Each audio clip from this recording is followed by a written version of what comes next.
The ego, or lower mind, always looks outside itself for its confirmation, seeking alliances to ensure its continuity. Alliances, however, are made only in a conflicted mind, fickle and untrue, passing shadows, distractions from looking within and knowing our true and loving selves. There are but two possible evaluations of ourselves.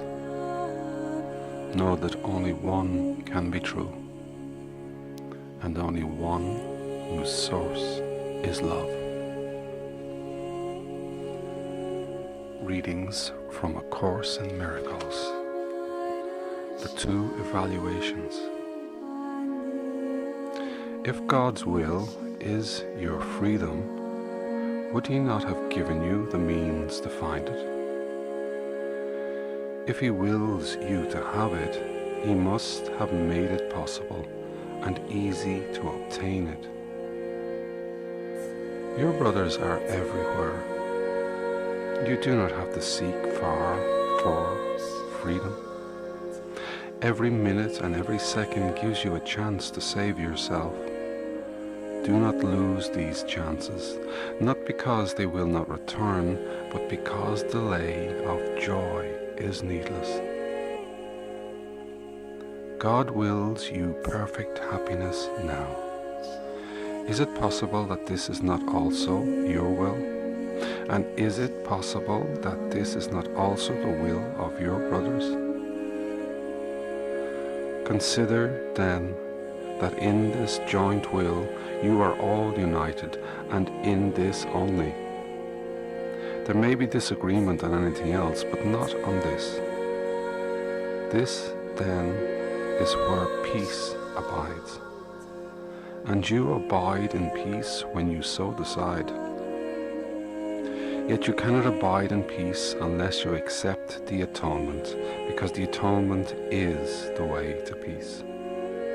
The reason is very simple, and so obvious that it is often overlooked.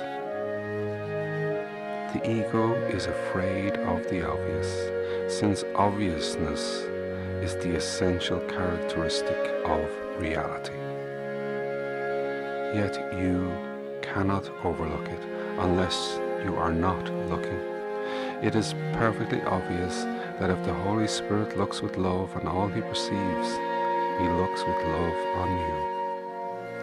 His evaluation of you is based on His knowledge of what you are, and so He evaluates you truly.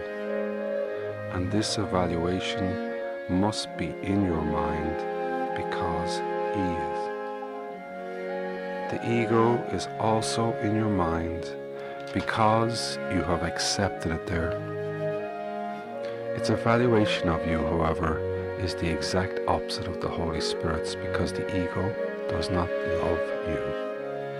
It is unaware of what you are and wholly mistrustful of everything it perceives, because its perceptions are so shifting. The ego is therefore capable of suspiciousness at best and viciousness at worst. That is its range. It cannot exceed it because of its uncertainty.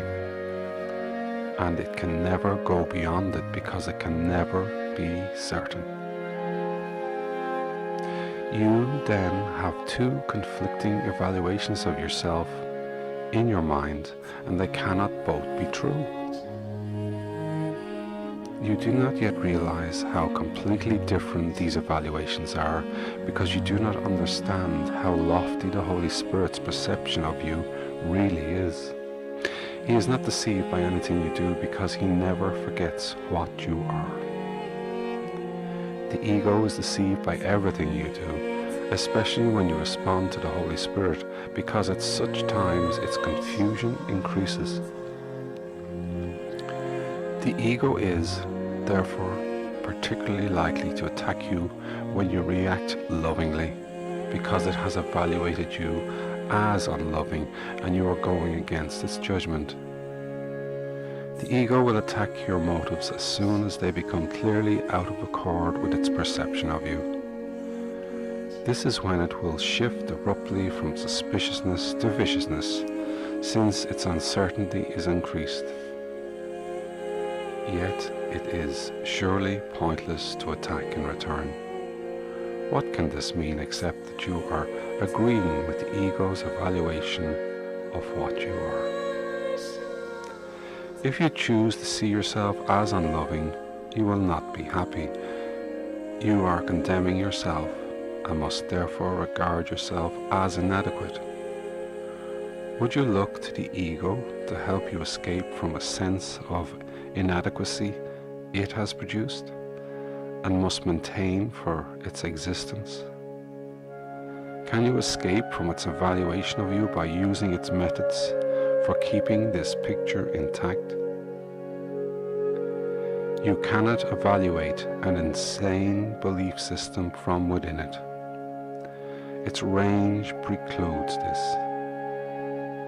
You can only go beyond it, look back from a point where sanity exists, and see the contrast. Only by this contrast can insanity be judged as insane. With the grandeur of God in you, you have chosen to be little and to lament your littleness. Within the system that dictated this choice, the lament is inevitable. Your littleness is taken for granted there, and you do not ask, who granted it? The question is meaningless within the ego's thought system, because it would open the whole thought system to question. I have said that the ego does not know what a real question is.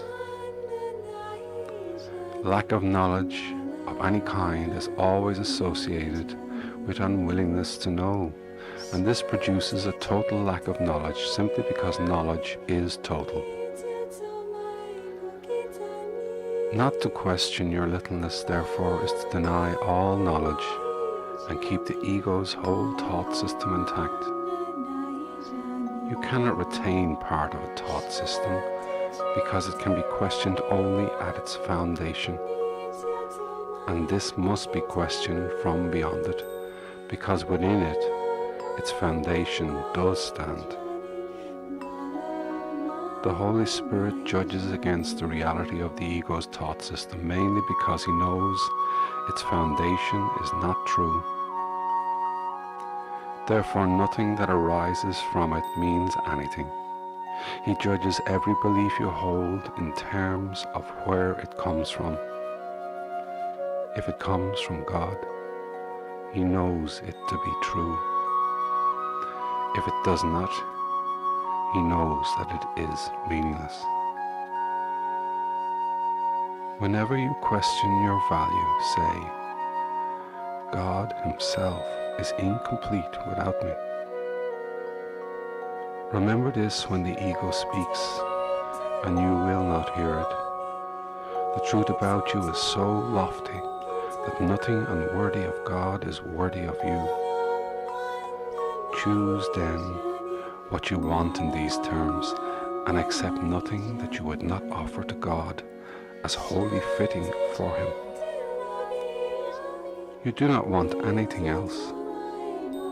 Return your part to him, and he will give you all of himself in exchange for the return of what belongs to him and renders him complete.